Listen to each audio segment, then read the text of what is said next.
உங்களுக்கு முட்டை ரொம்ப பிடிக்கும்னா இந்த வீடியோவை நோட் பண்ணி வச்சுக்கோங்க. முட்டை மிளகு மசாலா. ஒரு பேனில் மிளகு, சீரகம், சோம்பு, வரமிளகா 4மே வறுத்து பொடி பண்ணி வச்சுக்கோங்க. இதுதான் மிளகு மசாலா பண்ணுறதுக்கு தேவையான இன்க்ரீடியன்ட்ஸ்.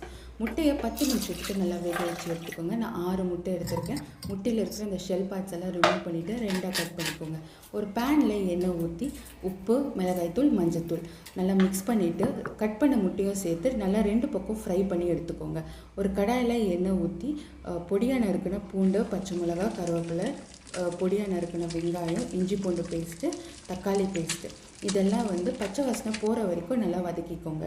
இது கூட மஞ்சத்தூள், மல்லித்தூள், மிளகாய்த்தூள், நம்ம பொடி பண்ண மசாலா அண்டு கரம் மசாலா இதெல்லாம் ஆட் பண்ணிவிட்டு தண்ணி கொஞ்சமாக விட்டு உப்பையும் சேர்த்து கிரேவி கன்சிஸ்டன்சிக்கு வரும்போது ஃப்ரை பண்ண எக்கையும் ஆட் பண்ணிவிட்டு கடைசியாக மல்லி இலையும் தூவினீங்கன்னா சூப்பரான மிளகு எக் மசாலா ரெடி. கண்டிப்பாக ட்ரை பண்ணி பாருங்கள்.